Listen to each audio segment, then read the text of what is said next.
Sorry, let me fix the camera. All right, maybe that should be good. Should be good. Okay. Hello, viewers. My name is Zach Hardy, and welcome to my review of USW Call to Greatness 13, aka the greatest wrestling show of the year, as the Call to Greatness brand tends to go by the moniker of. This took place in Newark, New Jersey on April 29th, 2018, just this past night. I don't know how I'm this energetic, but we're going to roll with it nonetheless. Overall, there was a lot to talk about in this show, for one. Leading up to the show, we had a boatload of different announcements. The fact that Call to Greatness 14 would be have a location announcement at Call to Greatness 13, which we did get in the show.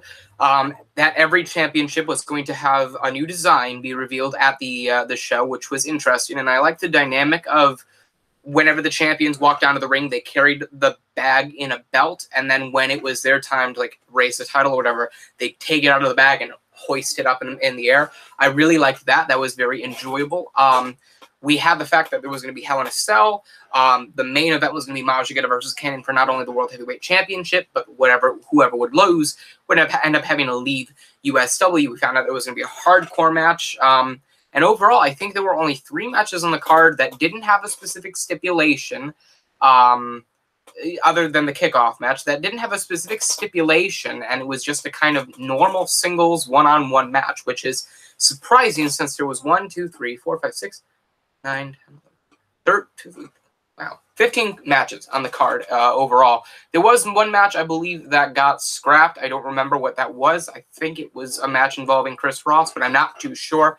But overall, there was a lot to talk about with this show, especially the fact that the kickoff match was going to be the 8-person or 8-performer tag team match, and usually I would say the 8-man tag team match, but in this instance, it was the God Complex and Aphrodite versus Verse 9, Indigo Child, Arrow, and Alicia Sinclair, who was a big talking point in if a women's division ended up going or coming around to fruition in Ultimate Showcase Wrestling. There was a whole boatload to talk about with Call to Greatness 13, and there was a lot of hype going into the show. And when it comes down to having so many great shows in a row, like every year you're known for putting on a fantastic show, it starts to kind of catch up to you. So a lot of fans would feel that if it didn't deliver 5-star quality all the way through, that it was just, it breaks the streak. Because what typically tends to happen with wrestling fans is the better it gets and the higher it goes on, then when you have a normal show, or when you have something that is steps below what you're currently putting on, but still better than the regular product you tend to get, people kind of look sour on it and go, well, it wasn't that great. And then they look at other promotions and go, oh, well, that was fantastic compared to that. And I think that Call to Greatness 13 may have suffered from that a little bit. Obviously, I think maybe with Call to Greatness 13, it may have been the most hyped Call to Greatness I've seen since Call to Greatness 11. And Call to Greatness 11, the biggest point of that show was that it was a stacked card. The main event was Dwayne Porter versus Dustin Raymond. Or no, not Dustin Raymond. No, it was Dwayne Porter versus Dustin Raymond versus Western Light, and you had, I think, YoYo Joe versus Seth or something like that. I have no clue, but you had a shit ton, and I think Derek Carter versus Morbid was also a match on that card. Meanwhile, at Call to Greatness 13, you had, okay, well, this is the first time a women's women will be competing in a match under a Reese Family promotion since 2009. The championships are going to have a new design. We're going to find out where next year's Call to Greatness is going to lay out. Multiple performers are putting their careers on the line. And in one match, one person will lose their career. In one match, one person's putting on their career versus their job. And another, it's like, okay, well, there's the Morbid match, which is, of course, Morbid is Mr. Call to Greatness. And then you have Key and Case. It's like this show had everything. Like, they were throwing all of this great stuff to look forward to at you and hoping you would react well and want to buy the show, and a shit ton of people did. With Call to Greatness 13, I think the biggest problem that it had was that the opening matches till about midway through didn't necessarily deliver the highest quality professional wrestling. One match that was also really looked forward to, I don't remember why it was extremely looked forward to, but it was really looked forward to, ended up having to be canceled early due to a mishap, an accident, or a botch, whatever it may be. And that ended up delaying the show. And I think the biggest problem that Call of Greatness had was the fact that it was 8 hours long.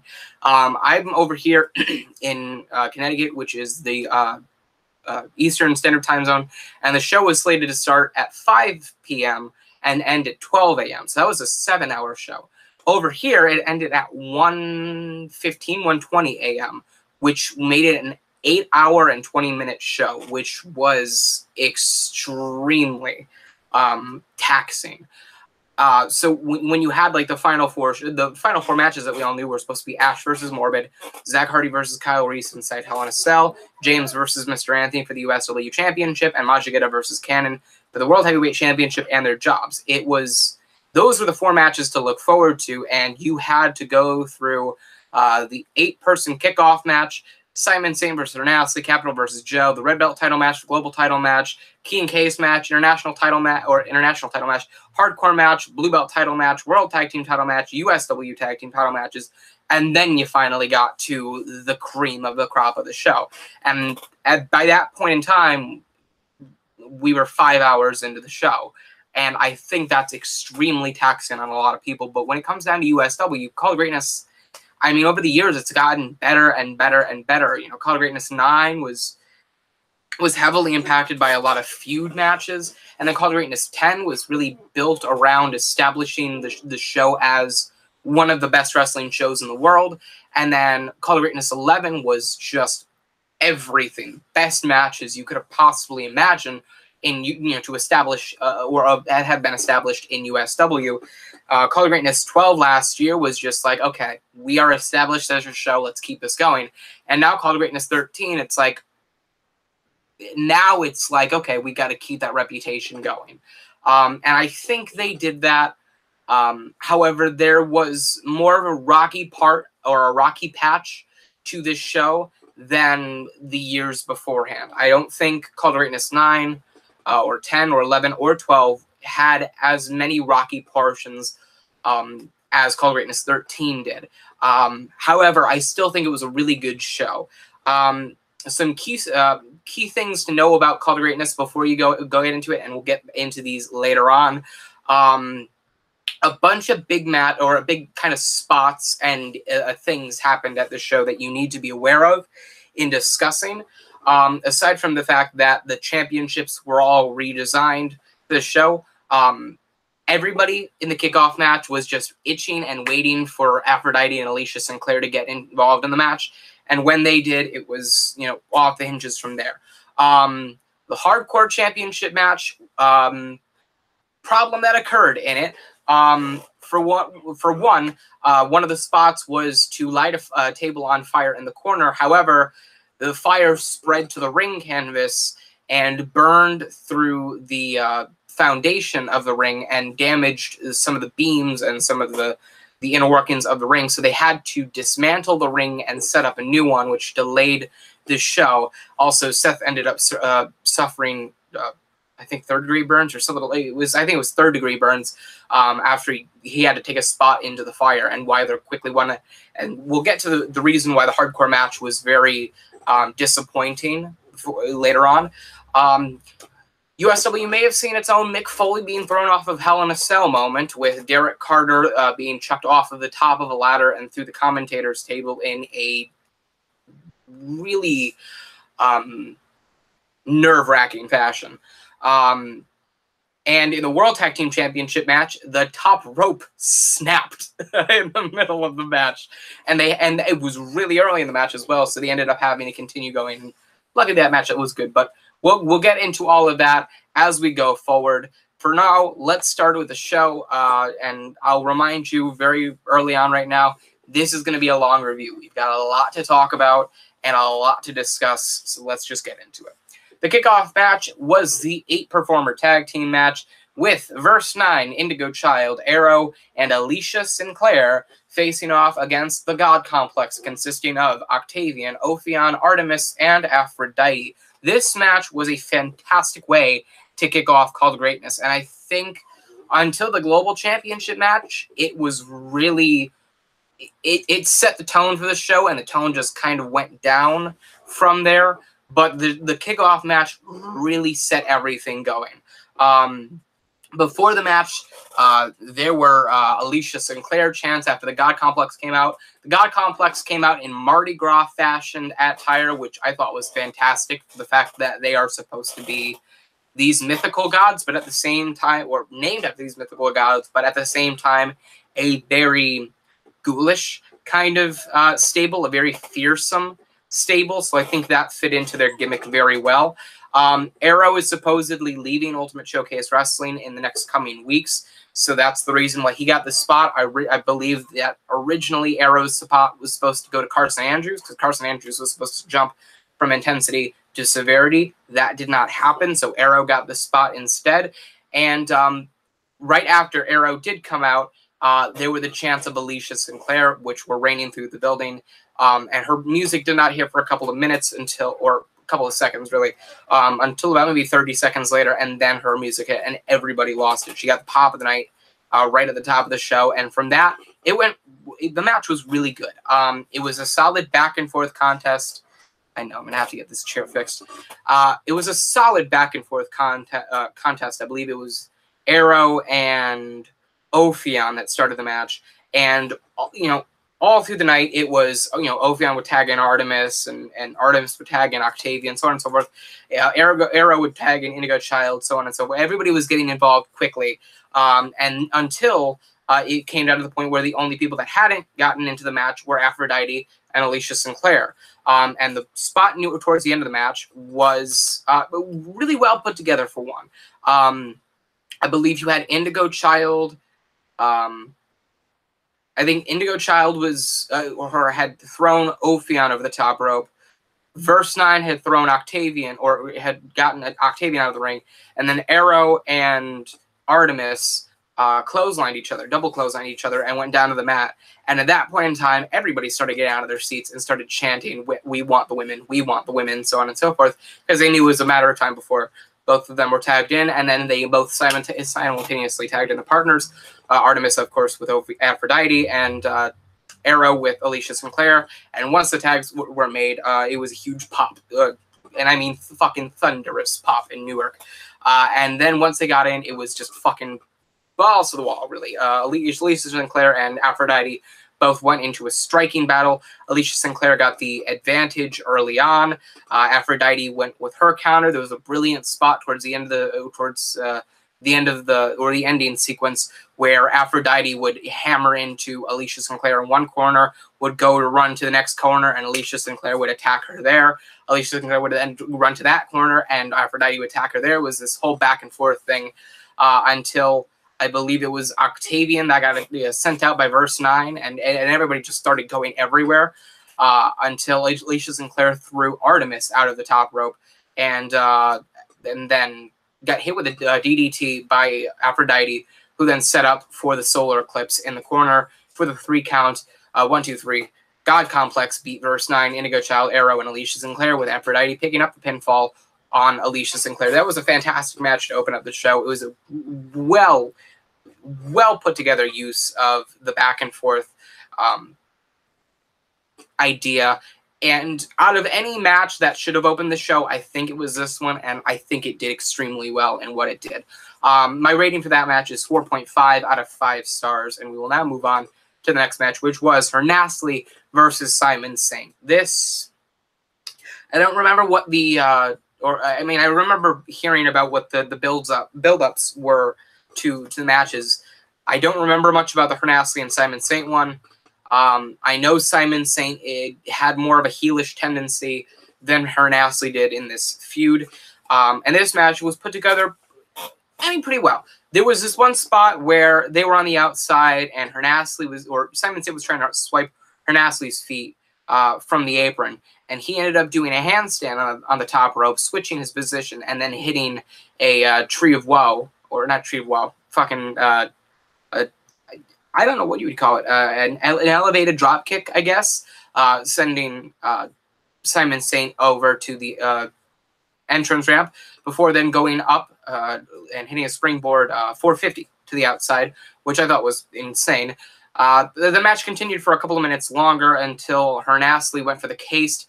Simon Saint countered it into the Sainthood and made Hernastly tap out. Therefore, Simon Saint wins via submission. This match I thought was good. I don't see much of a problem with it. It definitely was not one of the higher matches on the card. I think it suffered from being too short, which, I mean, 8 or 9 minutes isn't too bad in wrestling, but with USW, it tends to be longer matches. And in my opinion, some of the best matches, 5-star matches are made out of like long matches, 25, 30 minutes. Like you need to have that build up of the slow pace. And I don't think Simon Saint and Hernastly really had that. I think that was supposed to be one of the matches where you had a lot going on in a short amount of time. And I think that kind of took away from it for me. I think in order to have a really good match with a very short amount of time, you have to be able to do a lot in that span of time and really kind of speed up the process in an effective way rather than speeding up the process and making it feel rushed. And I think that's what happened with Simon Saint and Hernastly. I think it was a decent match for what it was. I don't think it was something that both men should have been locked into. I think Simon Saint could have done extremely well in like the Key and Case match.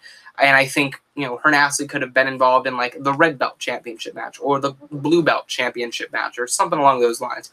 But I'm not going to complain too much. It was a decent match for what it was. I'm looking forward to seeing what happens with these guys going forward. I don't know exactly what Simon Saint's direction was. He came back and teamed with Prophecy to take on the Marvelous Brothers in Arms, who, mind you, are fucking extremely over. And then after that, he kind of just went into a feud with Hernastly pretty rushed. I don't know if this feud will continue. I wouldn't be opposed to it. I think if you really gave them time and let them do what they do best for maybe a 15, 16-minute span, they could really make it work and really prove that this could be a feud worth watching. But it wasn't a feud worth watching to me at the very least on this night. And I would have just hoped for more. I would have hoped to have seen more over a longer period of time. And now that Wednesday Night Intensity is going to be streamed from now on, I can actually watch it. But I didn't have that opportunity over the past couple of weeks, so I didn't get to be as invested in this match. I still paid attention. The crowd was into it. Hernastly is still over as fuck. Decent match. I liked the ending. 3.25 stars out of 5 stars. I think that's fair enough. The next match was Capital versus YoYo Joe. This was really a match just to get YoYo Joe on the card. Joe turned heel on Capital by attacking him last month at Emergence. Capital did not fare too happily over that, and so this is what made the match a Call to Greatness 13. Not much to talk about in this match. Capital hit 2 Capital punishments out of the gate immediately.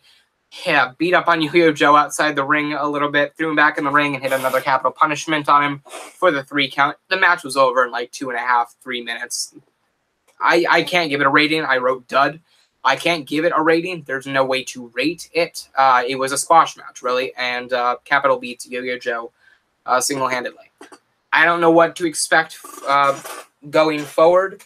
Joe is obviously one of those veterans that, could very well wrestle consistently for the next year, but I don't think he's going to be he's going to be on severity consistently enough over the next couple of months. I think this is really a one-off kind of thing to give Joe a match at Call to Greatness, and I think the match that they had at Emergence last month was just a way to give this match a reason to exist. And aside from that, Capital just looks really strong, and I hope that they use that effectively going forward. That's all I have to say about that match. Before the Red Belt Championship match, there was obviously the knowledge that the Red Belt Championship design was obviously switched. And what we ended up finding out about the new Red Belt Championship design was that it looked a lot better than the old Red Belt Championship design. If you think about the Ring of Honor, the old Ring of Honor television championship, the one before the current version right now, that's exactly what the Red Belt Championship is, except with 2 side plates on either side of the center plate. Both of them are elongated like the center plate, but about cut in half and maybe trimmed by maybe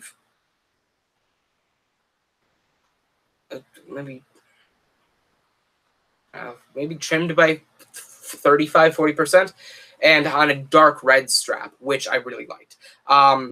The championship looks good. Of course, it reminds me of the Ring of Honor Television Championship, the old stocky one, the square center plate with the, you get the point.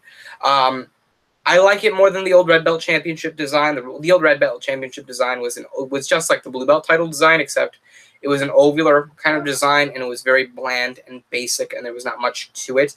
I wish there had been much, more to it, but now we have the new Red Belt Championship design, and I really like this one. Red Belt is written in very clear, very vivid, modern text. I liked that. The nameplate is very, very well put together. I liked the etchings on the end to give the end of the center plate, and of course the end of the center of the side plates more of a definitive finish. I like that a lot, and I think the Red Belt Championship design that we currently have now is a lot better than the one we had before called Greatness. So with that being said, the next match on the card was the Red Belt Championship match, and it was Philip Akron defending the belt against Anarchy. This match kind of disappointed me. I'm not going to lie. Philip Akron had a fantastic run with the Blue Belt Championship, and I think he did so well with the Blue Belt Championship that he could go down in history as one of the best Blue Belt champions of all time, even if he doesn't hold the title again, and it was just that one reign. I was hoping for more out of the Red Belt Championship reign that he has now, but it was on one of those ifs kind of thing. It was dependent on whether he was going to be slated for a consistent Red Belt Championship reign going forward, or whether it was going to be one of those things where he held the Red Belt title just until after Call to Greatness, so that way he could go into the USW Championship picture. I don't think the latter is going to happen now, because if that were to happen, then Anarchy would have repicked or would have picked up the or reclaimed the Red Belt Championship at CTG 13.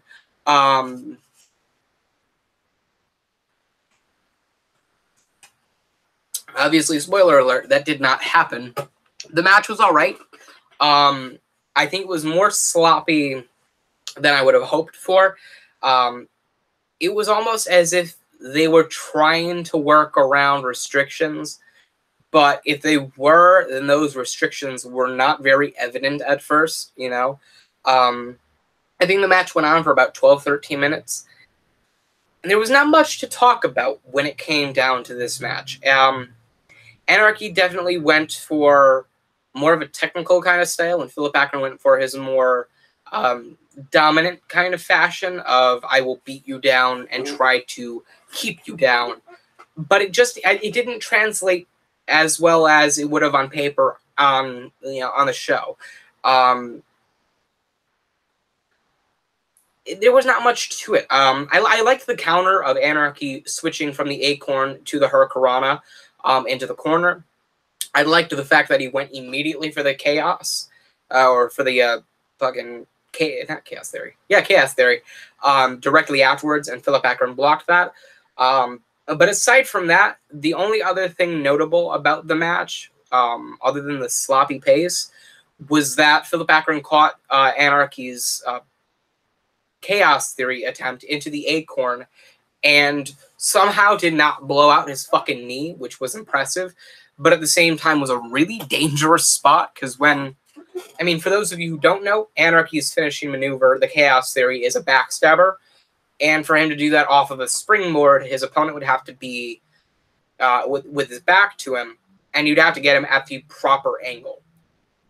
Maximize that in danger about 15 times when that person who's got his back to you has to then catch you underneath his arm and drop you while you're falling against gravity directly onto the top of his knee. I mean, the acorn, which is Philip Akron's finishing maneuver, is a side ball slam just with the middle of your back being slammed against the top of his knee. So at that point in time, there's a lot that can go wrong. For one, you could fuck it up completely and just botch the move to the point where Matthew has a fucking field day with you. Or you do it somehow well, but you blow the fucking shit out of your knee into smithereens. Somehow that didn't happen. It looked extremely well pulled off. I don't know how the fuck they pulled it off, but they pulled it off nonetheless. And that was the finishing of the match where Philip Akron then got the 3 count to beat Anarchy and retain the Red Belt Championship. You know, it didn't have as many great spots as I thought it was going to. I didn't think the wrestling was as sound as it should have been. It did, again, it felt like the match was restricted in some way, but if it was restricted, then those restrictions were not evident at all. And by that, I mean, it didn't seem like they were working against time. It didn't seem like they were working against styles that didn't mesh. And it definitely didn't seem as though they were working against the crowd. Because at this point in time, you know, the crowd could definitely take over, and at that point they're starting to get fired up. But at the same time, you know, they had a great kickoff match to see. Then they said they had a below par, you know, decent Simon Saint versus Hernastly match. Then they had a quick squash match with Capital. And you know, at that point they could get a little rowdy, and it's very surprising that the next match didn't get ripped apart. But this match could have definitely suffered from a lot of things. Although those things, you know, those restrictions are not apparent, because I didn't see like they were working against time, or that their styles didn't mesh, or that they couldn't work well with each other, or that they didn't have chemistry, or that the crowd was, you know, going to hijack it, or the crowd wasn't into it, or whatever it may be. It didn't seem like that, you know. So really, I think I would chalk this performance up to, you know, maybe underlying factors, like maybe nervousness. I mean, I know Philip Akron's and both of these guys have competed at Call to Greatness before, but I mean, I think so far this is the second biggest Call to Greatness crowd that USW's ever had. Last year's I think drew like 16 or 17,000, and that was in New York. Call to Greatness 9 is now the third most, which was also held in New York, but it was in the Verizon Coliseum, and that held 7,000 or a little over 7,000. This held a little over 8,000, and you know, I mean, I don't think it's nerves. I think maybe it was more of a case of the fact that, you know, they were in this kind of position where, you know, they were at the beginning of the card, and maybe they just weren't working well that day. I have no clue. It's just a disappointing outcome. I thought they could have done much more, and I think the match could have been much more as well. I think they definitely will keep this feud going and have Anarchy challenge Akron for the title one more time. And at that point in time, I think that will be the most unpredictable match, because at that point in time, anything could happen. You know, Anarchy could beat Akron, and Akron could end up going into the USW Championship picture. After all, Akron could be Anarchy and really prove that he could go on for a meaningful Red Belt Championship run. But that'll be the unpredictable match if it happens. This match, I mean, other than a couple of good spots, there was not much to talk about other than the sloppy pace and, you know, below average-ness of the match. So with that being said, I wanted to give it more, and I was looking forward to it more. It just didn't pay off. And so for that, I gave it 2.25 out of 5 stars. And other than Dud, which I don't count as a full-on fucking rating, that ends up being my lowest rated match of the night. Next match, before we get into it, was going to see the revealing of the new Global Championship, which, if you're paying attention beforehand, think of the WWE Cruiserweight Championship. You know, you see the purple strap, the silver center plate, the silver side plates. Imagine the side plates of the Cruiserweight Championship being extremely similar, but a little bit shaven down than the center plate shape. Now imagine the purple strap of the Cruiserweight title was white, and the center plate and side plates of the Cruiserweight title were gold. That is essentially the old USW Cruiserweight Championship. The Global Championship, if you don't know, was the Cruiserweight Championship. After the WWE brought back the Cruiserweight Championship division, the Cruiserweight Championship for USW ended up turning into the Global Championship, and was no longer restricted to people under the... where'd my marker go? I have a new whiteboard, so I'm using the whiteboard now. But so there were no restrictions for guys under, I think it was 195 or 200 pounds or something like that anymore. Afterwards, the Global Championship underwent a small different design. So keep picturing that WWE Cruiserweight Championship with a white strap and gold center plate and side plates. Now imagine the gold center plate and side plates are now silver, but like a pristine silver. And the strap was still ice fucking white. And keep picturing that. Now imagine the Cruiserweight Championship center plate now more of a diamond kind of shape. More kind of like an emerald kind of shape. That point in time, that is the previous Global Championship. This new version of Global Championship, a lot of people didn't like the fact that there were a couple of titles that were going to be redesigned. People liked the fact that the red belt title was going to get a redesign. People liked the fact that the USW Championship was going to get a redesign, although I don't know why. And people like the fact that the International Championship was going to get a redesign, as well as the old USW and World Tag Team titles. However, people were not happy to see the World Heavyweight Championship get a redesign, or the Global Championship get a redesign, or the Blue Belt Championship get a redesign. And I'll tell you what. Those titles, and in my opinion, the USW title adds into this case as well. Those titles are fucking, or were fucking beautiful, or historic, or memorable, or era-defining in some way. The World Heavyweight Championship, which was unveiled by Majigeta back in 2014, was kind of like the USW logo, but the square sides were more outwards, and then it went down. That is, it was essentially the diamond center plate. They called it the diamond belt. And people were not happy to see that go, though I think the world title now that we have looks extremely good. Though I don't know how long that's going to last now that Majigeta's the champion again. Oops, I spoiled it. The International Championship, a lot of people were, for one, the USW Championship, a lot of people were happy to see it go. I don't know why. I'm a big fan of that hexagonal, championship belt strap, because, I mean, when it came down to the World Championship and the USW Championship, they had to be kind of similar because they were both World Championships, but they had to be unique in their own ways. The World Championship was the diamond belt. The USW title was the hexagon belt. And I liked the hexagon belt just because it was really befitting. And it looked more like the TNA World Heavyweight Championship, though not completely, which I was also a big fan of. And I mean the 2011 through 2016 TNA World Heavyweight Championship belt design. Though a lot of people were happy to see it go, I wasn't, and that's that. And again, a lot of people were not happy to see the fact that the Blue Belt Championship was going to go because, I mean, let's be honest, the fucking mirrored bees in the middle that even etched past the center plate was fucking badass. But nevertheless, most people were not happy to see the the Global Championship go because it was such a fucking beautiful belt. This belt, I can't say I like more. I think I like it as much because it's kind of befitting, but it looks really cool. Imagine...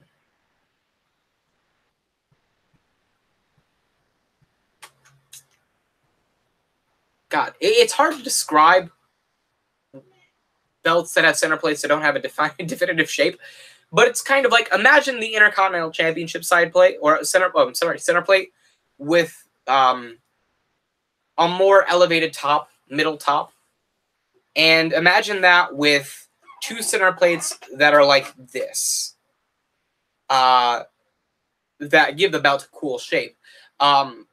All on a dark green strap. I like the dark green strap. I must say, that's fucking awesome.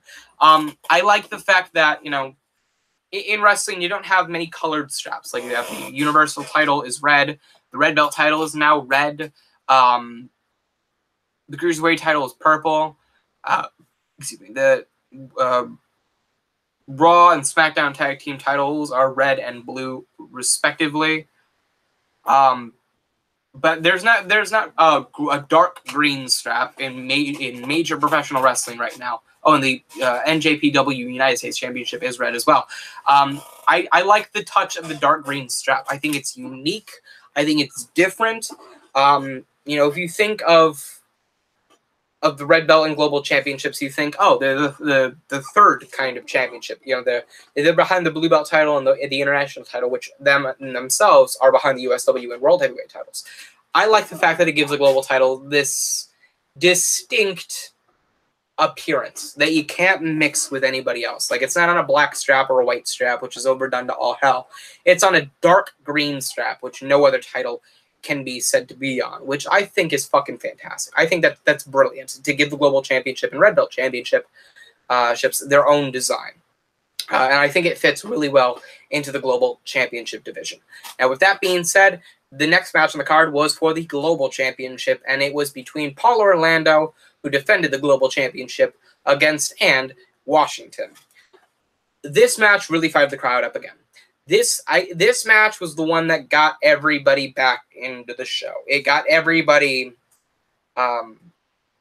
it reeled everybody back in. They had to go through a decent Simon Saint versus Hernastly match, a dud of a Capital versus Joe match, and an unimpressive, disappointing Philip Akron versus Anarchy match. And I saw somebody on Twitter tweet that Akron versus Anarchy was not a good match. Pretty bad, actually. I thought that was funny. And I thought it was actually really fitting. This match, though, reeled everybody in. It was kind of a callback to the Kickoff match and how good that was, and the pacing that was really good with that match. Though the Global Championship, I think that match was what the Red Belt Championship match should have been. The off-balance between technical wrestling and high-flying ability against this overwhelming and dominant force. You know, Anarchy was this technical guy against the overwhelming force of Philip Akron. Paul Orlando is this definitive champion now with a high-flying and technical wrestling background against a guy like Washington who tries to cut you down piece by piece in order to pin you at the end so that way you have no energy left to kick out, or you're so hurt you can't kick out. This match was really good. I really enjoyed the spot where Washington picked up Paul Orlando with a suplex, went and just chucked him onto the top rope, and Paul Orlando went sailing out of the ring afterwards. Another cool part of the match was that Washington then went away from what he tends to do, went to the top rope, and then hit not a springboard. He then kind of jumped a little to the side on the top rope and hit a fucking moonsault onto Paul Orlando on the outside. I thought that was fucking beautiful. Other parts of the fucking match included the fact that Washington went for a spear into the corner and with the loudest thud of the night just rammed into the turnbuckle post, with Paul Orlando then going for a roll-up, but rolling through Washington, then hitting him with a super kick for a 2 count. The big story of the match was that I think out of any match on the Call of Greatness card, this match had the most finisher kickouts of them all. Both Paul Orlando and Washington kicked out of each other's respective finishers 3 times. Paul Orlando's finisher is the View of the Stars. If you don't know, I'm just going to describe that. It is essentially a Hurricanrana face plant, or a Hurricanrana plant into the canvas, and Washington's finisher is the Monument. It's the overhead fisherman suplex into a cradle onto either the mat or the knee. So Washington had the Monument. Paul Orlando had the View of the Stars, both of which were kicked out by the other 3 times. And then the beautiful part of Washington going for a 4th Monument. He had just hit the Monument beforehand that Paul Orlando kicked out on and went, no, we're doing this again. Picked him up and then went to the 2nd rope. So he was going to go hit a Monument off of the 2nd rope to try to end it. And Paul Orlando countered into the View of the Stars from the 2nd rope, planting Washington into the canvas for the 3 count to retain the Global Championship. Paul Orlando retains the Global title, and Washington once again fails to redeem himself out of his past years of mediocrity, if we're going to be fair. This match was well put together. I think the drama of, oh, he hit it? Oh, he kicked out. He hit it. Oh, he kicked out. He hit it. He kicked out. He hit it. Go kickouts galore. I think it really added something. And I think out of any show to have multiple matches with finisher kickouts in the right time and in the right way, it would be called greatness. You know, it'd be called greatness. It'd be Bulletproof, maybe one or two in Warzone and Insanity, but that's about it. This match was really put together, and I think the finisher kickouts really added the case of, I don't really know who's going to win anymore, because they both hit each other with their finishing maneuvers equally, so it's really like the next person to hit it wins. And by the time he went to the top rope and Washington was kind of limp, he really transitioned into the view of the stars at the last possible moment. Like, once Washington stood up and he was really he was almost over the head, then he maneuvered into it, and it was beautiful. Pulled it off extremely well. I'm surprised Washington doesn't have a broken neck. I would never even think to take that kind of spot. So congratulations to Paul Orlando and Washington. Very good match. I think Washington would be fantastic in the global championship picture. I want this to continue to be a feud. The story of Paul Orlando beating out Eli Kanner, who we'll talk about in a minute, to become the global champion, and now being faced with the fact that he has to prove himself to be just as good of a global champion as Eli Kanner. I like that story, and I like that element to Paul Orlando, where it's like he's carrying the global championship division, and that is a mainstay with his story now. I like that being compared to Washington and his quest to redeem himself and really prove himself to be a valuable part of the roster. Because if you think about it, the way he's been booked over the past couple of years, he came in with, something to prove, and then kind of fell off the radar as time went on. The USW Extreme Championship, he had a couple of memorable feuds in or attempts at, and then Blue Belt Championship picture. I think he's won the Blue Belt Championship now, and I think he won the Extreme title, but I'm not completely sure. I like the idea that he hasn't done enough in USW in his mind, and he wants to prove himself as this guy that is worthy of a spot in USW, and I like that offsetting character dynamic. Paul Orlando is looking to prove himself as the man carrying the global championship division, and Washington is looking to prove himself as a man worthy of being in the company at all. And now it's clashing. And, of course, in that kind of situation, only one man can really win. If it's like a case of both men are trying to prove themselves, but it's a championship feud, only one man really comes out well at the end of that. And I think Washington has enough to the point where I don't think he's going to take the global championship off of Paul Orlando anytime in the near future. I'm not saying he couldn't be the one to do it in, like, October or November after they've had some off time in between their feud. But I'm saying I don't think right now Washington would be able to take that title off of Paul Orlando and leave the title in a good space of mind, because Severity has done a great job at establishing their championships. I would say better than Intensity. The global championship, while it is below the international championship, feels special, and it feels like something you want to fight for. And the international championship feels like, while the global championship is a step up to the international championship feels like, okay, well, you're not in the world title picture, but this is like, it means just as much as the world title to some people that hold it. It's like, this could be what defines them. It's like what the Intercontinental Championship is to the WWE. It's like, it may be below the USW champ or the WWE Championship, or in this case, USW Champion or World Heavyweight Championship, in terms of stature. But people fight for it just as much as people fight for the world title, and I feel like that works extremely fucking well. Okay, I think that works extremely fucking well. And then the World Tag Team Championships are for the guys that really want to. It's like that. That is the defining tag team division of USW. I really like that. And if they're going to have a women's championship on Severity, I can guarantee you they're going to build that up extremely well, too. I think if there's one thing that USW has managed to do extremely well at Severity, other than crafting talent that wasn't crafted beforehand, like Hernastly and Crimson Red and Suzuki Kirikashi, and not even just Suzuki Kirikashi, but like stables like the Promised Land and now the God Complex and the Mbocracy, as well as being able to define tag teams like the Martin Brothers and guys like Fernandez, so when he went with Gringo and teamed up with him again, he felt much more of a bigger deal. And guys like Verse 9 and then guys like Mika Jordan being added into the Mobocracy because he felt like, oh, well, you know what, maybe this is a good switch. And then guys like Paul Orlando and Eli Canner, who, again, we'll talk about in a minute, I just think they do so well with establishing championships. Now, maybe last year, the Global Championship was not looked as highly as it is today, but now it has an identity. Eli Canner left that title in a good position. Shut up. Eli Canner left the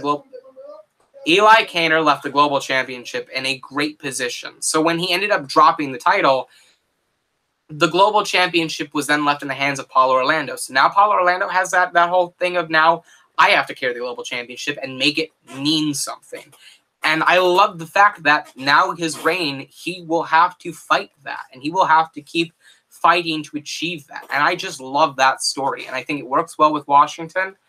And I'm really hoping this feud goes on for a couple of more months, because I think it could do so well for both performers. With Paul Orlando, I think it could really establish him as soon as he drops that global title, he is a shoo-in for international championship reign. And with Washington, I feel like it could really establish him as this guy who goes, you know what? I can do this. I will fight tooth and nail for opportunities. I don't care what it may be for. I want opportunities. I will fight for them. And I love that. That offsetting or that character build between those two would be fantastic, and I would love that. That's a feud I would love to see. So, yeah, congratulations to Paul Orlando for retaining the Global Championship. That match was really good. Got everybody fired back up. I would give it 4.25 stars out of 5 stars, you know, for getting everybody back into the show. But I think they were going to do that no matter what. So I'm going to give it 4 out of 5 stars for the Global Championship match. And now, what gained a rarity from me was one of the headlining pieces of Call to Greatness as I adjust my penis. The Key and Case match, the 6th annual Key and Case match. This match, obviously you know the rules. Briefcase is suspended above the ring, locked to a chain via a padlock, and directly next to it is a key held from a chain on a string, which you have to rip off and then unlock the padlock in order to take off the briefcase. So it's really a key and case match, and it just fits perfectly. This match obviously allows anybody the opportunity to challenge for any championship in the company that they would like to at any point in time for an unlimited amount of time. Hernastly held the Key and Case for, I believe, 3 or 4 years before utilizing it. That's why his finishing maneuver is called the Cased. And so in this match, it was between Derek Carter, Alexander Rodden, Prophecy, Eli Canner, Mika Jordan, and Dustin Raymond. This match, holy fuck. I mean, holy shit. It was carnage from top to bottom. And when I say it gained a rarity from me, you'll find out about that in a minute. For starters, this may have been the defining piece to Demolition Derby in USW. I think this will go down as the best Key and Case match of all time, at least up to this point. You had, let me just ring off some of the great spots in this match. Dustin Raymond picking up Prophecy, who had Derek Carter in the limb lock, and then dropping him with a back body drop on a ladder. Then you had Alexander Rodden picking up Dustin Raymond on one side of the ladder, and while a damaged ladder was leaning over in the corner, hit a fucking Samoan drop on him before they both fell to the outside off of a ladder. You had Eli Canner hitting a springboard on Dustin Raymond, a springboard low blow on Dustin Raymond. You had Dustin Raymond then returning the favor by hitting a low blow on Eli Canner as he went up to the Key and Case and chugging him over onto that damaged ladder and having him bounce off to the ground. You had Derek Carter go on a fucking super kick rampage, hitting everybody in the face with everything he had, but where he capped it off with Prophecy going for a springboard corkscrew, hitting him in the face with a super kick before he went literally from one side of the ring, falling to the other and tumbling to the outside of the other, or underneath the other rope. And then the spot of the night and probably of USW. There's so much to talk about in this match. Derek Carter, mind you, the key and case are held up high in the air, so they need a fucking tall ladder.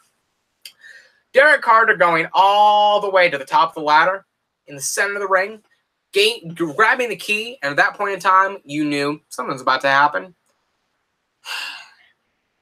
Dustin Raymond gets in the ring, while Derek Carter is on the fucking top of the ladder, not on one of the top rungs, the top of the ladder, the highest point in which you can go. The ladder is tilted and tilted as Dustin Raymond tries to stand himself back on the ladder to balance himself before he can't do it and falls maybe 16 feet from the middle of the ring, or at that point in time, close to the edge of the ring, all the way to the outside and through a commentary table on the fucking floor down below. The commentary tables were set up, intensity and severity. They were both set up in the corner with the other language commentary being across the other, or across the ring area. So he went through the severity table, which was outside of the ring. So just imagine like the tips of my fingers are real area, or a real life area. So it's not just my finger, whatever. The tip of my finger, here's Derek Carter, here's the fucking table. He goes out and falls directly neck first. Like, not neck first, but like way upper back first, directly through the commentary table, all the way out to the outside. As the ladder was being tipped over, the crowd started, oh, and it just kept building up. And then he went out, and then immediately through the table, everybody popped. But one thing that you don't see very often anymore, Derek Carter, as he's about to like start flinging off the ladder, you see a shit ton of camera flashes. That is fucking callback to a fucking bygone era of professional wrestling, in which everybody had those disposable cameras with a flash. Everybody was taking pictures at the same exact time. That was exactly what it looked like. My God, it was amazing. But I remember being in the backstage area and watching that, and we saw him grab the case or the key, because the camera was panned up to exactly where he was, like maybe waist up. And then you saw him looking down, and you knew immediately, everybody knew in that moment that somebody was tilting over the ladder. Mind you, we don't know what the fuck the spots are going to be in the match. So the camera pans back to Dustin Raymond lifting up this ladder. And at this point, everybody's now standing up and rushing to the TV to see this up close. Dustin Raymond crashes right through, and everybody's like covering their heads with their hands because it was so vivid. Like, I honestly thought he was fucking unconscious and like on the brink of death. That it looked so bad. You have no fucking clue how bad it looked. And even to the point where everybody was standing up out of their seats, in the crowd. You could see them, and guys over the barricade looking over at Derek Carter and pointing and taking pictures. And Dustin Raymond was just in the middle of the ring with the ladder, knowing that his spot was now to kind of like pick up another ladder and put it there, because the ladder was damaged, or the ladder that Derek Carter flew off was damaged. He was just standing there looking at him like, I think I just killed him, man. And it was fucking insanity. The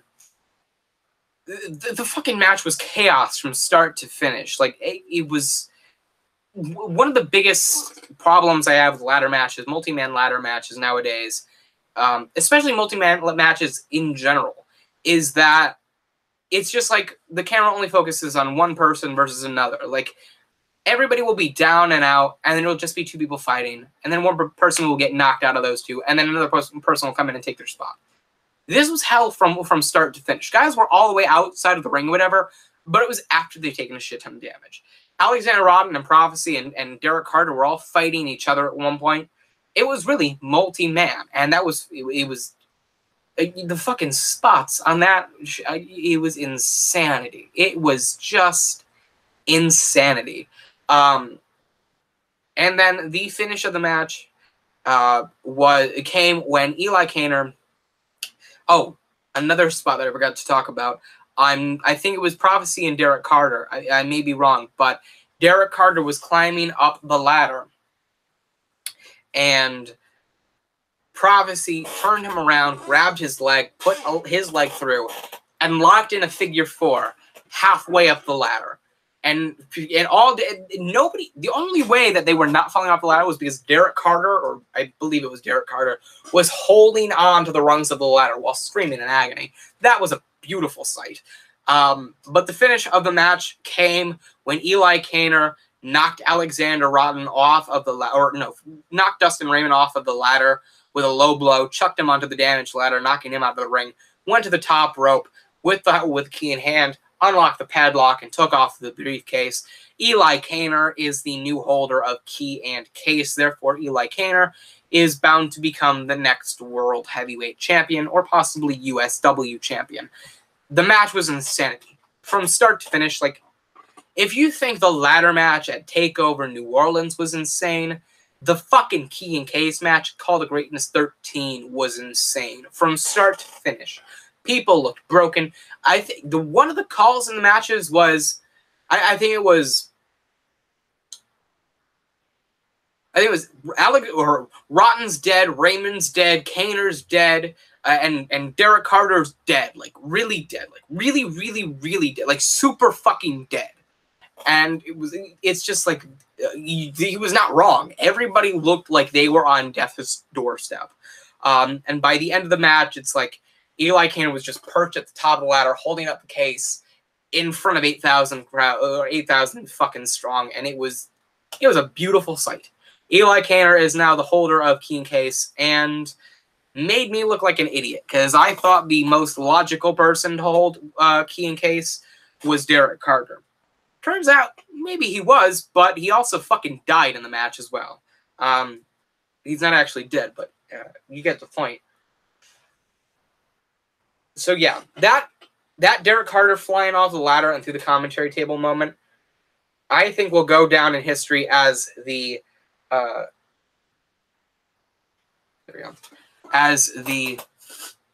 USW's version of Mankind being thrown off of Hell in a Cell. I think it was insane from start to finish. Everybody brought out their best, and I loved the match. So, as I said, this gained a rarity from me. Here's what I mean by a rarity. This is a 5-star match. This is my 5-star match, and it's not my only 5-star match of the night, believe it or not. I know, it's not hard to believe. Eli Kaner, I mean, listen, you can't tell me that this match was not a 5-star match. I don't give high ratings to multi-man matches or specialty matches like this, but you're an idiot if you're not going to say this was one of the best matches of the night. Maybe not 5 stars, but this was chaos from start. This was ECW in USW form. And there's no other way to phrase it. Congratulations to Eli Kaner. I hope everybody in that match as well. And Jesus Christ, that match has got to be the most punishing out of all of them. So that being said, we now switch gears to another one-on-one match. But before we do that, we need to talk about the new International Championship Design. Again, another one of those championships that a lot of people were clamoring to be changed, and they finally got their wish granted here. The new International Championship, just imagine this is the center plate. That is the center plate. And then there's the 2 globes on the side as side plates, and then or fucking like step side plates. That's that. That's about all I can really fucking describe. It's an undescribable belt, but it looks beautiful, and I like the fact that it's on a white strap. Ow. Actually, you know what? I can describe it. Think of the IWGP Intercontinental Championship. That is the USW International Championship. So that's about that. I love the championship design. I think it's one of the best looking belts in USW now. I think the fact that it's on a beautiful pure white strap works extremely well for it. And of course, I like it better than the old International Championship design. So, with that being said, the next match was for the International Championship, and it was between the defending champion Suzuki Kirakashi, with Tanner Wallace to come soon after, against Crimson Red. And this match was extremely good. There was a time where I thought Crimson Red was about to take the title off of Kirakashi. Not gonna lie, I thought it was about to happen. The big spot of the match was Crimson Red doing the Crimson Mask, which is always being changed of the name, and then getting hit with a backstabber whilst across, and then Kirakashi hitting the Promised Star, or I think it was the Promised Land or the Promised Star, maybe the Promised Star, I have no clue, but for the 2 count. There were a couple of kickouts of finishers in this match, the biggest of which came when Crimson Red ducked an attempt at the Promised Land or the Promised Star, and Suzuki Kirakashi ended up accidentally hitting Tanner Wallace after he interfered earlier on in the match, before Crimson Red then hit a tornado drop kick, going to the top rope and hitting the Crimson Mask across a laid out Suzuki Kirakashi for the 2.9 count. That was one of the best kickouts of the show. Kirakashi would then muster up the courage to fight back. Crimson Red would go back for another Crimson Mask. He would get blocked. Kirakashi would then hit the Promised Land / the Promised Star for the 3 count to retain the International Championship. Suzuki Kirakashi beats Crimson Red. This was a fun match. This was a really fun match. It was back and forth extremely well. I think both performers worked extremely well with each other. And I can't really talk about this match very much because it was very similar, but the pacing was all the way through. It was very similar, but very well put together. The biggest thing to talk about were the constant kickouts from finishing maneuvers. I think Crimson Red kicked out of 2 Promised Stars, and Suzuki Kirakashi got hit with 5, but kicked out of 4. Overall, really good match. Glad to have seen it. I'm looking forward to seeing what Suzuki Kirakashi does for the remainder of his International Championship run. Fun fact, Suzuki Kirakashi is currently the only remaining champion to have won his current championship reign in 2017. James won the USW title in February of 2018. Majigeta won the World Heavyweight Championship in April of 2018. Suzuki Kirakashi won his championship at Bulletproof 2017. Dwayne Porter won his Blue Belt Championship in March of 2018. Paul Orlando beat Eli Kaner to win the Global Championship in March of 2018. Bill Backrun beat Anarchy to win the Red Belt Championship in February 2018. Promised Land won the World Tag Team Championships in April 2018. And the Marvelous Brothers in Arms won the USW Tag Team titles in April 2018. So yeah, 2017. Last remaining champion of 2017. Awesome. Really well put together. I hope both men do great things for the rest of their year. I think Crimson Red is going to have an interesting role now that he's lost his feud against the Promised Land, but we'll see what happens from now on. Rating 4.75 out of 5 stars. The next match was the hardcore match, and it was between Wyler and Seth. This was a dud. It lasted about 5 or 6 minutes. It had a couple of interesting spots, not going to lie. Wyler being thrown or powerbombed onto a board wrapped in barbed wire. Wyler getting thrown into thumbtacks. Seth being dropped face first into thumbtacks. And then Seth being powerbomb or pile drove into thumbtacks. Those were interesting spots. However, the main spot came when Seth had to douse a table in the corner with lighter fluid and quickly light it on fire.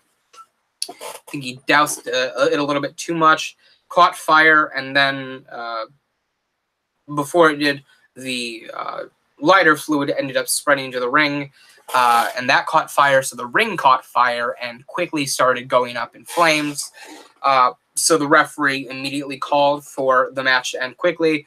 Wyler beat Seth, because I guess that was a plan beforehand. He hit Seth with a spear into the flaming table, or Y into the flaming table, which is a spear to the back of an opponent, through the table, and covered him, not knowing that Seth was still kind of in the fire for 3.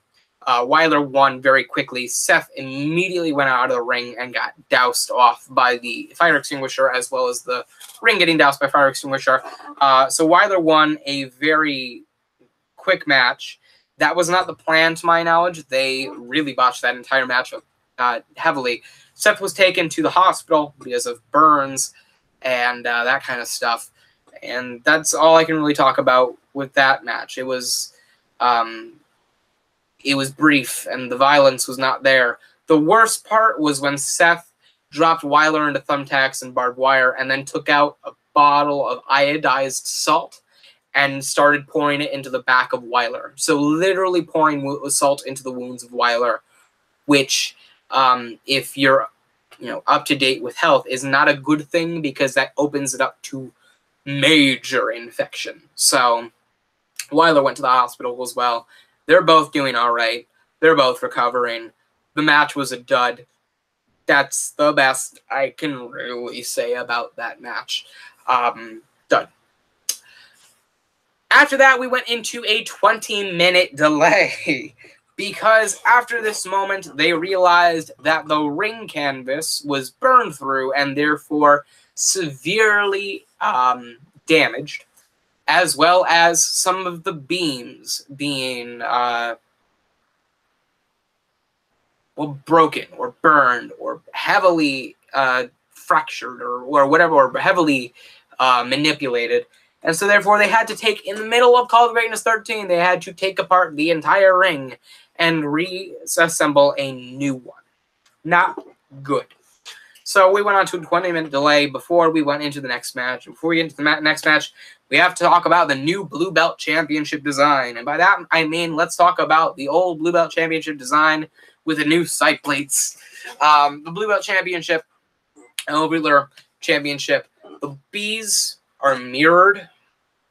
And they used to be past the center plate. Now they are in the center plate. And it's just champion and Blue Belt and champion underneath. And in the middle, and then the name plate, and then Ultimate Showcase Wrestling. That's it.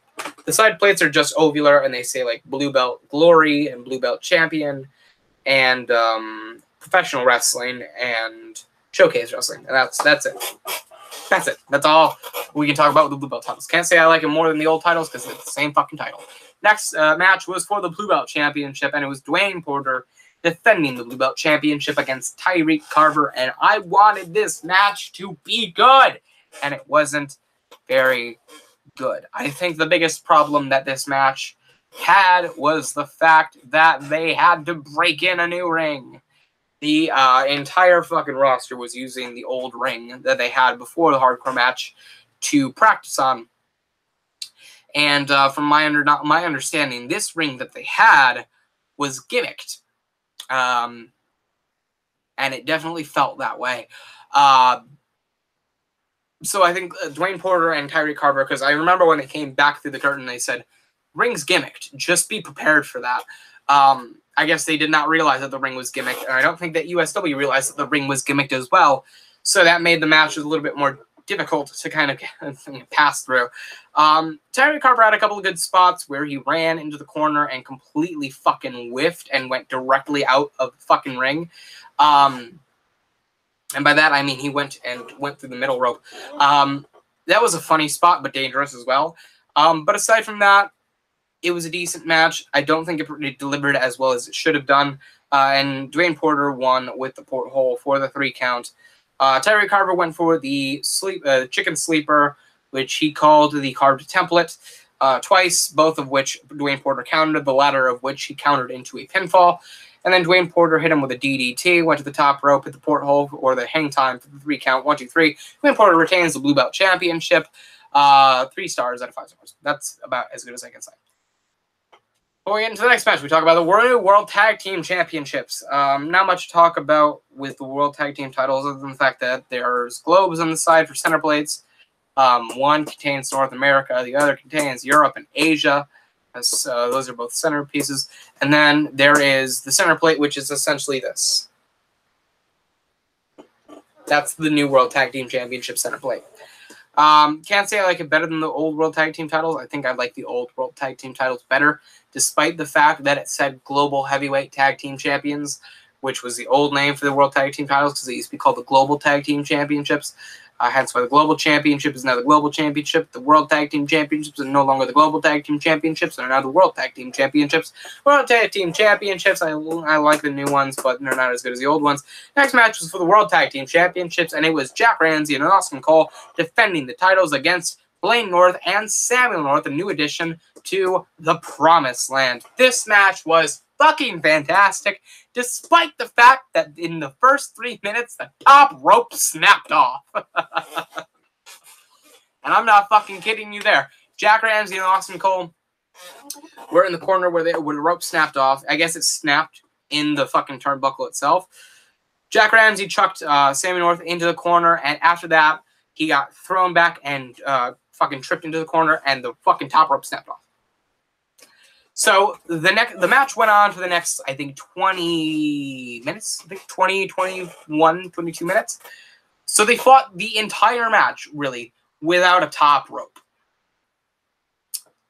And it was a really fucking good match, too. And the thing is, the rope came undone. It snapped. And I don't mean snapped as in it snapped in half. I mean, it snapped off of the turnbuckle post and fucking flew in. Like, the top rope wasn't broken or wasn't torn in half or ripped or anything like that. It's just the turnbuckle came off of it. And so the entire match, the top turnbuckle of Jack Ramsey and Austin Cole was just in the middle of the ring. I mean, no rope breaks, I guess, but Jesus. The match was really good, and it says something when Jack Ramsey and Austin Cole can put on a fucking fantastic match of the night kind of candidate match without a top rope. The match was really good. The funny thing about the top rope snapping was that Jack Ramsey and Austin Cole, who don't tend to do high-flying maneuvers, did a lot of springboarding because of it, and that to the point where Austin Cole hit a 450 splash from the broken top rope.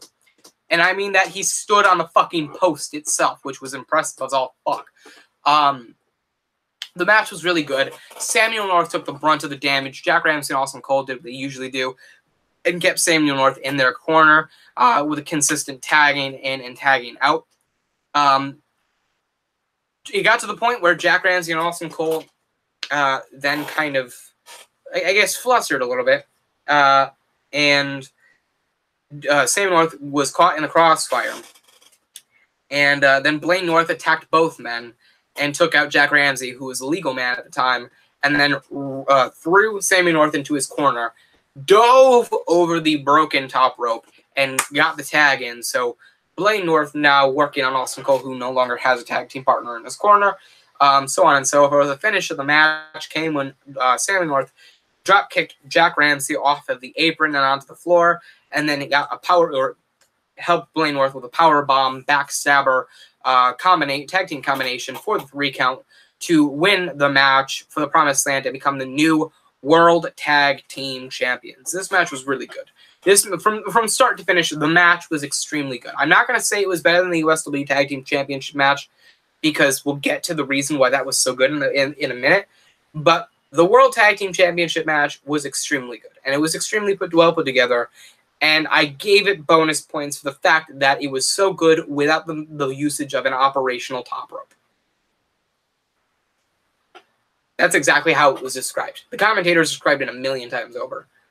The operational top rope. They're putting on a great match without an operational top rope. So on and so forth. Kill me now. This match was really good. I'll get a bonus point. 4.25 stars out of 5 stars. Moving on, we go into the new design for the USW Tag Team Championships, and it can't really be described in any way other than the fact that it's kind of circular, but kind of not, kind of ovular, but kind of not, and it's got capital eagle kind of thing, side plates. Cool.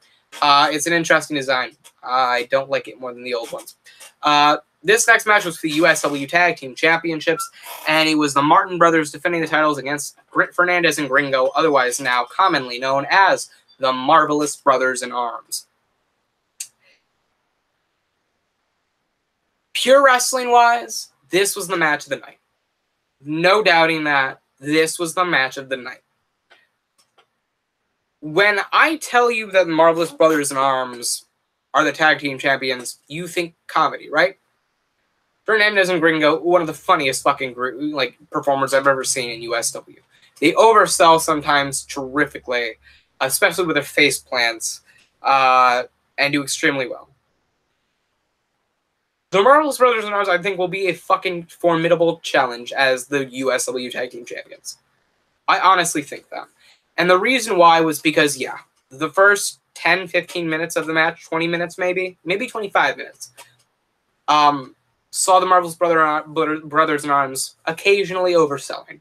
You know, a backstabber, they would go face plant and turn over, go up, like try to get themselves up, carry themselves to the top rope, and then fall over again. Another funny part of the match was when Fernandez saw or smacked Gringo across the face, hit him with an Irish whip into the ropes, ducked one of his running clotheslines, ducked another one, and when he saw him coming back again, he then ran underneath the rope and went, "No, I don't want anything. No, I'm sorry. They're extremely funny in a great way. They oversell, but it's not like Shawn Michaels, Octopus in a washing machine, Hulk versus Hulk Hogan at SummerSlam kind of overselling. It's overselling that looks, it's like Kyle O'Reilly overselling. I like that kind of overselling. And where you get German suplexed and then pop up, like try to no-sell like New Japan and then completely faint back again. Or get kicked in the gut and punched in the face, and then climb up under the ring apron, walk over the ring apron, and then fall off the ring apron and onto the floor again. That, I think, is fucking hysterical. And they do that so well. And they were over as fuck. This match, whenever they would oversell, it was a chorus of cheers and laughter from the audience. It's brilliant. It's pure, enjoyable comedy. And I like it. And the beautiful part about this match was that, aside from the fact that they did the little things like Gringo refusing to tag in because he wanted to punch him a couple more times, and then he'd get punched back, and he'd reach for his hand out, and then he'd punch him back, and he'd go, "I got it," and then punch him again, punch him again, punch him again, punch in the face, reach for the tag, and punch him again, and he'd go, "I got it." Or fucking Fernandez trying to pants Gringo, or not Gringo, pants George Martin when he went for the DDT. Which, you know, if you know the Martin brothers, it's George Martin is the DDT. Alex Martin hits the overhang, senton leg drop. George Martin went for the DDT, and Fernandez just went whoop and pulled his pants down as he was trying to reach up for the middle rope, and then George Martin dropped Gringo and turned to Fernandez and tried picking up his pants, and then Gringo turned around, smacked him across the face, and George Martin went down to the canvas with bare ass just sticking out in the fucking underneath the rope. It was funny. So then obviously the counter with Alex Martin, but obviously there was those brilliant moments of pure laughable comedy. But 25 minutes in, this match went for about 40 minutes. 25 minutes in, my fucking God. I'm telling you right now, USW knows how to book these guys. Because it was comedy for starters. But you know what? I stand corrected on the global title quote. This had the most amount of finisher / half finisher kickouts. They worked their way up to the finish of the match beautifully. They had George Martin hit the DDT and Alex Martin either hit the overheads and Tom leg drop, or they'd stop, or Fernandez and Gringo would stop it in some way, and they would do it differently every time. And the same would go for the double and Seguri spot. But 25 minutes in, Fernandez and Gringo, after I think the third failed attempt at the double and Seguri, they went, "We've got this. No more funny shit. We've got this." In that moment, they knew the Marvelous Brothers in Arms were going to walk out the USW Tag Team Champions. They knew they couldn't just rely on comedy going forward. 25 minutes in, after so long, and now it's like, We have a shot to be the best tag team in the company. It's not about laughter anymore. We need to fucking win. WWE or Impact Wrestling, you know what they would have done? They would have had them win the titles in some stupid, funny way. And then their whole reign would be made out of comedy. I'm not saying the Marvelous Brothers in Arms reign wouldn't be made out of comedy, but with USW, they managed to make the Marvelous Brothers in Arms a serious tag team when it mattered most, which is where companies like Impact Wrestling and especially WWE would fail every time in that situation. They immediately turned off funny mode and immediately put on serious mode. And the rest of the match was just like a beautifully crafted classic tag team match. And the finish of the match was perfect. Alex Martin missing the overhead senton leg drop. Gringo hitting a drop kick on George Martin off the apron. Alex Martin being chucked into the ropes with an Irish whip, ducking a clothesline, hopping over Gringo, ducking another clothesline, and accidentally knocking George Martin off the apron before getting kicked in the stomach. Legs swept out from underneath him. Gringo tags in Fernandez, brought him up, enziguri, double enziguri from Gringo, and then Fernandez closes it out with another enziguri and Alex Martin. 3 enziguris with a 1, 2, 3. Marvelous Brothers in Arms become the new USW Tag Team Champions, and my God, what a fucking match. I tell you why this was such a great match in my opinion, it was such a great match for me. Not only was it elongated and it had 40 minutes, perfect amount of time to be booked well and to just hold everything and keep everything. It was so entertaining and it was so good from top to bottom. And in that 40 minutes, you had everything. Like the comedy for the first half, and then the character development of the Marvelous Brothers in Arms going, we need to get serious. We can win this. The constant new counters and new ways out of the finishing maneuver, the constant double teams, over and over and over again. There'd be a pinfall where if somebody didn't break it up, it would have ended the match, and that was just, they broke it up at the perfect time. Oh my, I'm gonna tell you right now, I think about 6 finishing maneuvers were countered in a new way, and I think 9 pinfalls in total, not just out of finishing maneuvers, but 9 pinfalls in total that could have ended the match were broken up by the tag team partners at the perfect time. And it was just like, you never thought it was going to end because Alex Martin would pin Gringo, Fernandez would break it up. Gringo would pin George Martin, and Alex Martin would break it up. It was like nobody thought anybody would win because everybody just kept breaking up pinfalls, and in a perfect way as well. So when George Martin finally got off the apron and Gringo tagged in Fernandez, you knew it's over. And that was perfect. 40 minutes to break up a shit ton of pinfalls and make it feel like it's never going to end, but in a good way, to tease the finish for 40 minutes, to develop the Marvelous Brothers in Arms as a formidable challenge as USW Tag Team Champions, whilst at the same time pulling off a match of the night caliber match. That's incredible. That's incredible. And the Key and Case got a rarity rating from me. I give this a rarity rating from me as well. 5 fucking stars for the USW Tag Team Championship match. Beautiful. Perfect fucking match. In my opinion, this would have been extremely... I don't think this would have been able to finish out the match or the show completely, but this could have been ahead of like the Ash versus Morbid match and the Hardy versus Reese Jr. match. This was perfectly put together. I loved every moment of it. So great on to those guys, and I am really looking forward to seeing what the Marvelous Brothers in Arms do from here on out. They're going to have a good tag team title reign. I can feel it. The next match starts the final 4 big-time matches, the marquee matches of Call of Greatness 13.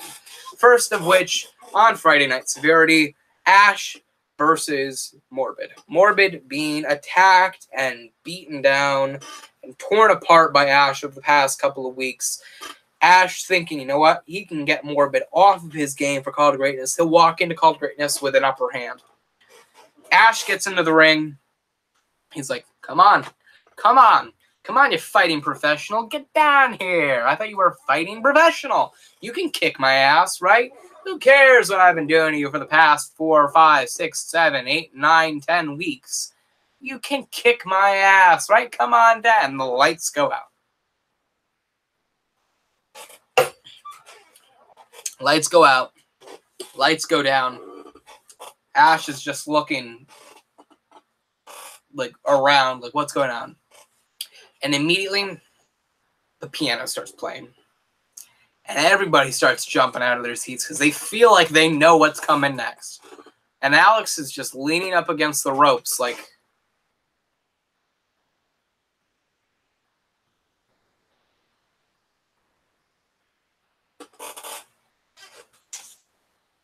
where's the drums?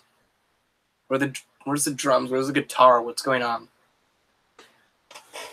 Now, mind you, Morbid months ago said the Reaper's gone. The Reaper has no reason to collect anyone's death certificate anymore. So he's strictly fighting for a living. He's a fighter now.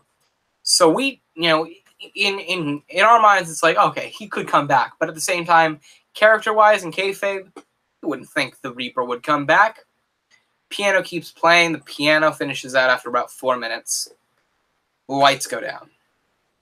Blue light appears over the entire ring. And then it goes up, around the crowd, over the entrance ramp, and then down to the ring, and then off. And then the deep piano and harp starts playing. And then the dark, ominous violin sounds start playing. And it's it's fucking beautiful.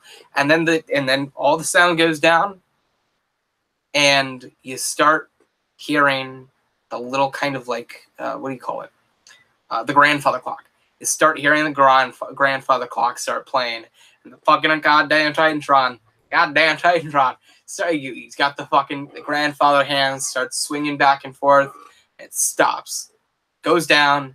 And Morbid's theme starts playing. The Reaper Morbid's theme starts playing. And at that point in time, Ash realizes what the fuck he's done and wants out immediately. And then Morbid peers through.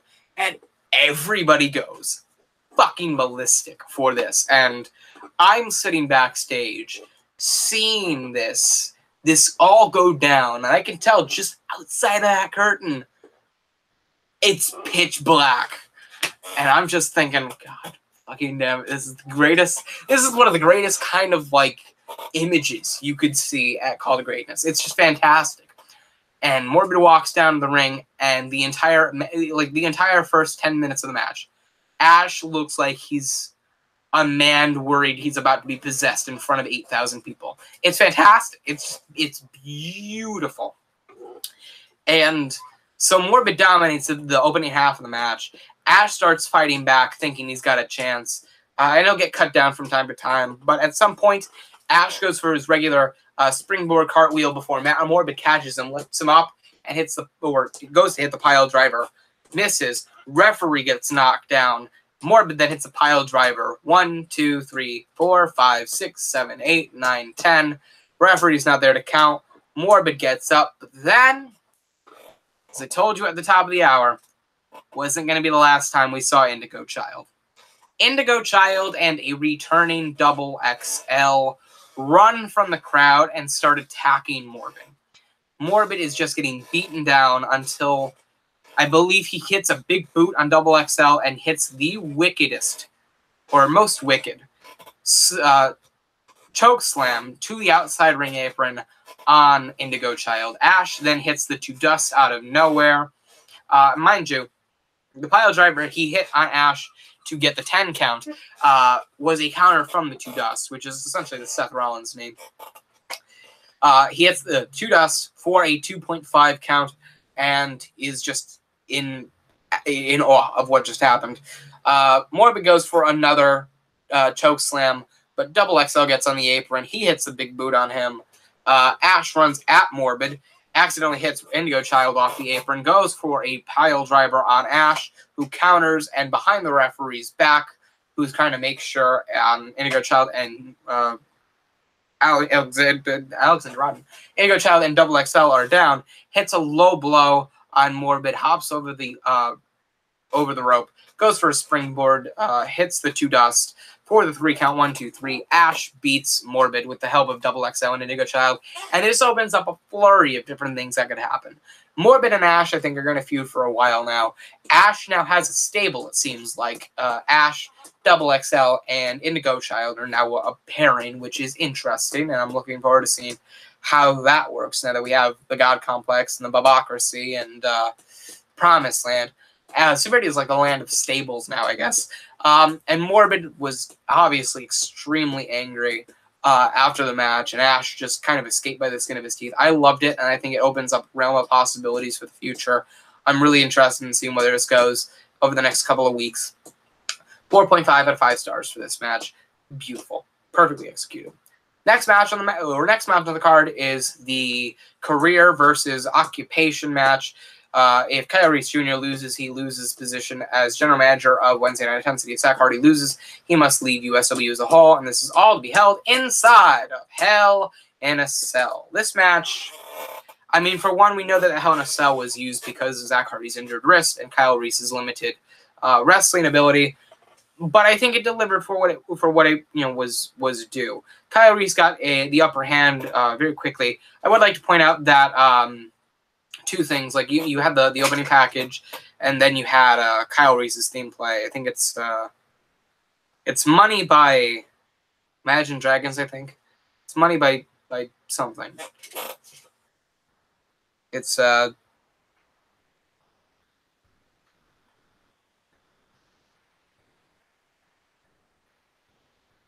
I Fight Dragons.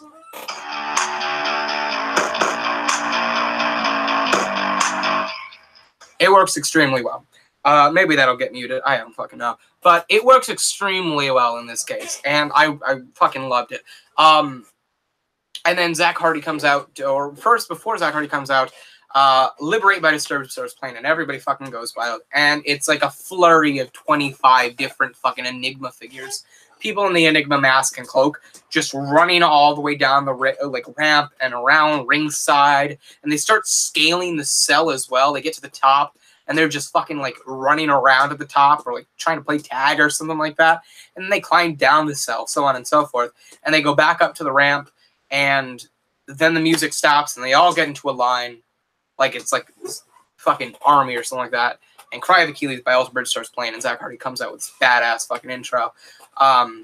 Also, we got to hear all of Cry of Achilles play through, which is fucking fantastic because I love the entrance music get to play to completion. And then we start the match. The cell is lowered, and this cell is, again, a large cell with a mouth for the door. So you walk in the doorway, and then you're inside the cell. This match was, it started off interesting. Kyle Reese Jr. Hit Hardy with a chair early on, and took the advantage from there. Threw him into the cell, beat him down with the chair, beat him down with a kendo stick, so on and so forth. And then Hardy started getting the upper hand, went for a super kick until the security guy Mark, or security man Mark, popped out, which was giving Zach Hardy troubles over the past couple of weeks, unable to get to Kyle Reese Jr. And so at that point in time, it became a 2-on-1 handicap match. Hardy was beaten down for the majority of the match. Security guy Mark, or security man Mark, beat down on Hardy a little bit, or quite a bit. Did Reese Jr.'s bidding. Would hit him from time to time with like a power bomb or whatever it may be. Ended up hitting him with or Kyle Reese Jr. actually went and put Hardy on top of the table on the outside, which was set up in between the cell and the ring, and then went to the top rope and hit a 450 splash through the table, which was insane to see somebody like Kyle Reese Jr. do that, a non-wrestler. And then Hardy started fighting back and did the similar things. So the super kick, the swanton bomb, he actually broke out the spear, and he broke out the 450 splash as well, which is something that we see on a rarity. And then went for the discus lariat. Got it countered by security man Mark before security man Mark was thrown into the cell wall. Eventually hit it later on, but security man Mark broke up the pinfall, and then he went just ballistic on security man Mark. And as I promised, Zach Hardy ended up hitting 27. Let me look.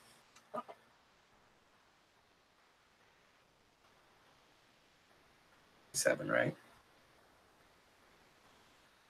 GG.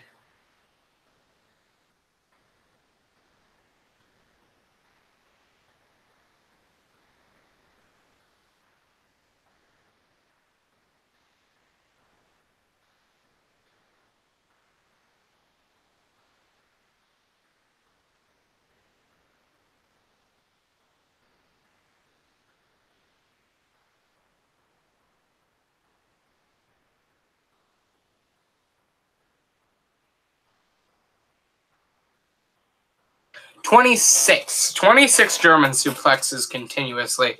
It wasn't the 3 amigos, it was the 26 amigos. He was just German, not let go, German, not let go, German, not let go, until he had a German suplex on security man Mark, which sent him through the ropes and onto the outside. Kyle Reese Jr. then went for a tornado DDT, which he had hit 2 times prior before Hardy kicked out. Hardy countered, threw him into the ropes, hit him with a discus lariat, went to the corner, and then set up for the finale of the match, the Hardiac face plant in the middle of the ring. 1, 2, 3. Zach Hardy wins, wins inside Hell in a Cell, retains position as an active wrestler on USW, and Kyle Reese Jr. is now forced to vacate his position as general manager of Wednesday Night Intensity. So I assume that's what we're going to see on Intensity this Wednesday, and that is a cap off to that. So very interesting match, good match, or a much better match than it had any right to be. But it was a really good usage of Hell in a Cell. I love how they didn't leave the cell. I like when they stick true to the name Hell in a Cell and they just fucking keep it that way. It's like you're inside Hell in a Cell, stay inside Hell in a Cell, and they used it perfectly. So brilliant effect for both men. Good match, better match than it had any right to be. 4 stars out of 5 stars for that match. Now we get into the main events of both shows and the show in general. We first talk about the new USW Championship belt design. The old one, of course, the previously mentioned hexagonal championship belt. We obviously had the ovular one beforehand and the Enigma mask beforehand as well. The current one is more of an ovular kind of belt, but with a more kind of rounded physique to it. The center plate is beautiful. It's got Ultimate Showcase Wrestling and Champion written with a globe in the middle and etchings galore in the center plate. And the side plates are square side plates, but more like these kind of side plates. I like the design to it. And they have a USW logo, Wednesday Night Intensity logo, and the championship belt center plate on the fucking side plate, which I thought was beautiful. And it's on a pristine, pure black strap, and I like the belt. I think it's beautiful. I think it's very fitting of the championship going forward, more so than the hexagonal championship. And I'm really looking forward to seeing what the company does from here on out. I think they will do fantastic things, and I think it'll be a wonder to watch the main event picture from here on out. So the next match we get into is the Intensity main event of the evening, and is for the USW Championship. 2018 Insanity match winner Mr. Anthony challenges James for the USW Championship. This match, I think, ended up being the most technically sound pro wrestling match of the night. Lockups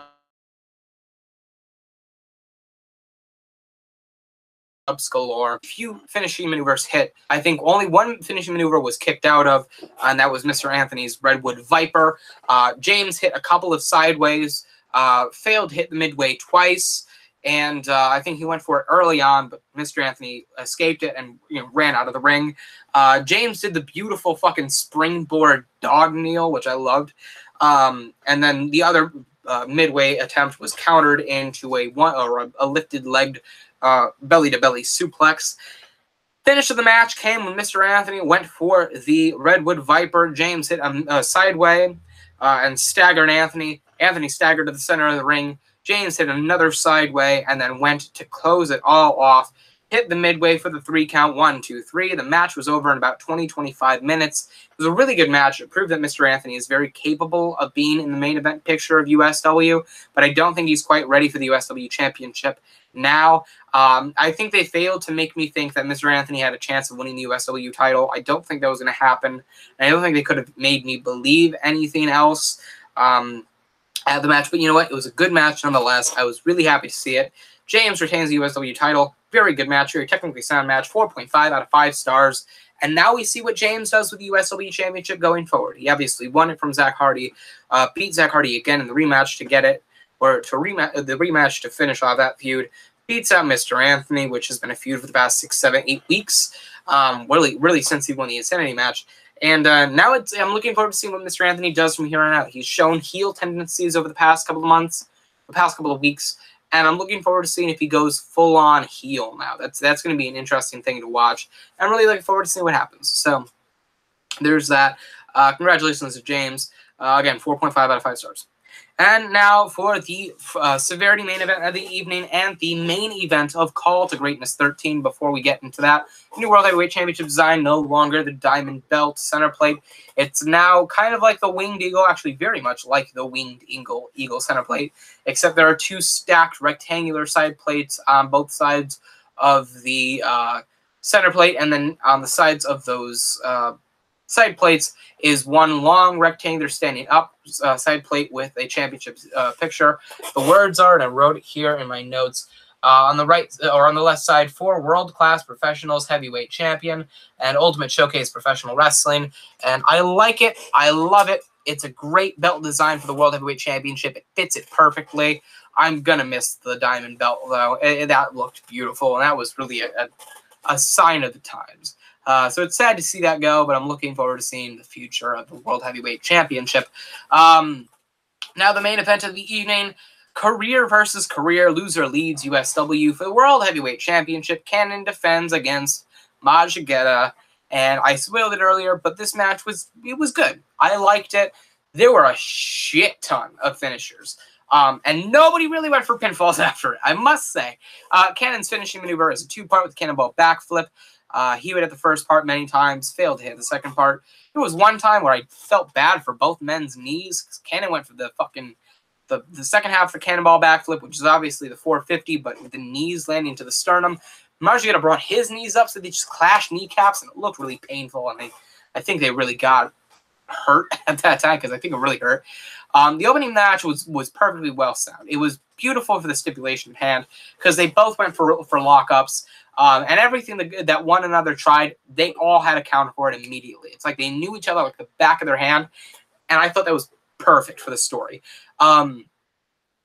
Majigeta hit the decapitator a boatload of times, never went for pinfalls. Cannon would always kick out, though, of big-time maneuvers, until the final match, or final part of the match came, where Cannon, who had been busted open pretty badly, although, before that, Majigeta ended up getting thrown over the fucking corner post and through the intensity announce table, which, cut open his back. But I like the irony of the fact that Derek Carter, an intensity wrestler, went through the severity table in the King Case match, and Majigeta, a severity wrestler, went through the intensity announcers table in the main event of the show. Majigeta was busted open from the back. Majigeta was also busted open heavy on the head, but not as heavy as Cannon, who, not in terms of Eddie Guerrero, Great American Bash bloody, but was very, very bloodied from a huge shot into the corner post of the ring. By the time the night was done, Cannon's chest was bright pulp red from the blood, and it was bad. It was really, really bad. I forgot to mention the location announcement, but whatever. It was extremely bad, very disturbing to watch. But the finish of the match came when Cannon hit the first part of the cannonball backflip, went to the top rope, went for another cannonball back for the conclusion, and Majigeta hit the sickest decapitator I've ever fucking seen. The decapitator is the simple clothesline, but the fucking huge, just the jaw-jacking clothesline. Just imagine Cannon doing the whole fucking shooting star press, landing on his knees, but Cannon hitting a fucking clothesline while he's on his knees, stretching him into the back to the point where he's slowly propelled forward and then face first from the mat. For the 3 count, 1, 2, 3, Majigeta wins the World Heavyweight Championship to force Cannon to leave USW and also become the new World Heavyweight Champion. I find it funny that the first man to win the new World Heavyweight Championship was the man that debuted the old World Heavyweight Championship that they replaced with the new World Heavyweight Championship. I find that really ironic. But it was a good match nonetheless, And it was very, very touching to see Machigeta leaving the ring, like gloating at Cannon because he's a fucking beautifully executed heel, and Cannon just standing in the ring knowing this is it.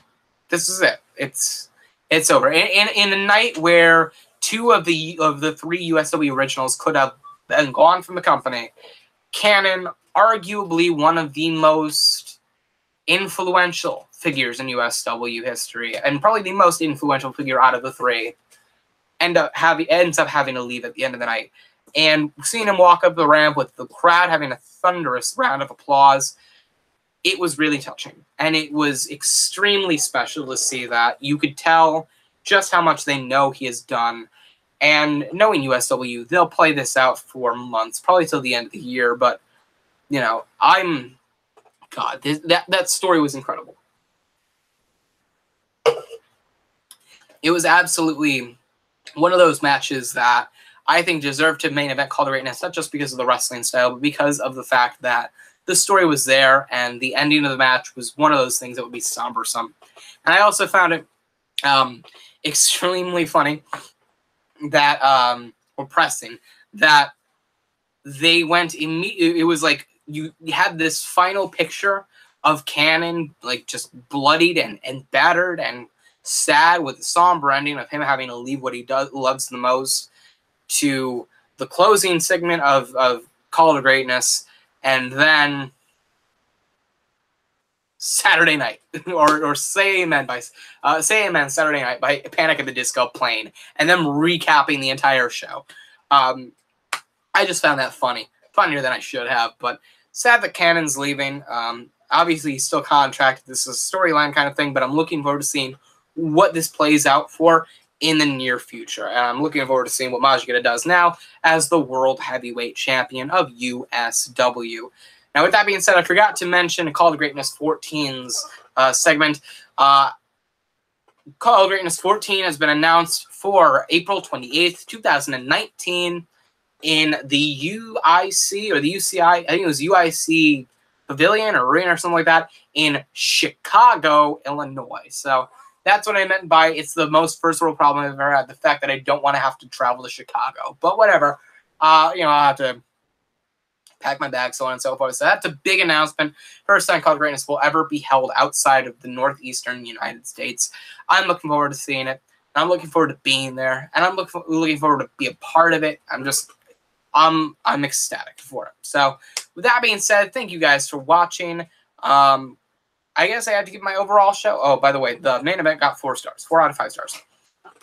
Overall, the show really sold me on the last 3 or 4 hours. I was really, I mean, the only matches that did not, sell me on the show were the Blue Belt title, the Hardcore title, or the Hardcore match, the Capital Joe match, and the Red Belt title match. But aside from that, like, God, the Kickoff match was better than it had right to be. Simon Sabers Hernastly was alright, but it didn't sell me too well. The Global title match was great. The King Case match was fucking chaos. The International title match was great. The World Tag Team title match was great, even without a top rope.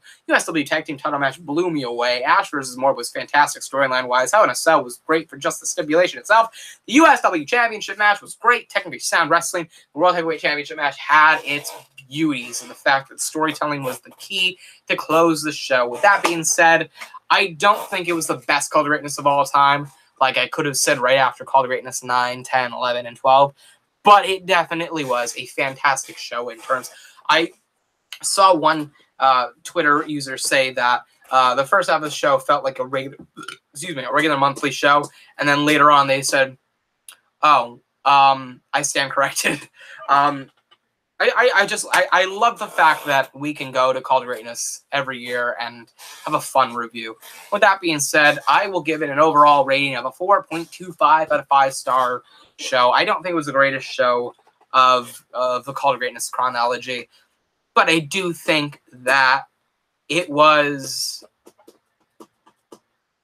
more than enough to say that Call to Greatness sold me again for the 5th year in a row. And now we look forward to Call to Greatness 14 in 363 days in Chicago, Illinois on February on April 28th, 2019. So that being said, thank you guys for watching. I sincerely hope you enjoyed. I hope you remember to like, comment, and subscribe for more, because I am very happy to have you here, and I thank you for being a part of this review. Go the fuck away. I don't care about your goddamn... Fucking go away, you cunt. Get off my screen. Anyway, with that being said, fucking hell. I don't go the fuck away, you stupid bitch. Oh my god. Dirty bitch. Fucking hell. Thank you for watching. I hope you enjoyed. Like, comment, and subscribe for more. What were your thoughts on the show as a whole? What were your thoughts on the matches? Do you think the ratings were fair? What would you give the show as a whole of a rating? What do you think the pros and cons were? I would love to know it. I would love to hear about it in the comments down below. With that being said, thank you for watching. I sincerely hope you enjoyed. Remember to like, comment, and subscribe for more. I am Zach Hardy, and now because of the live streams, I will see you this either Wednesday and Friday or Thursday and Saturday for my Wednesday night intensity and Friday night severity reviews. I'm Zach Hardy, signing off.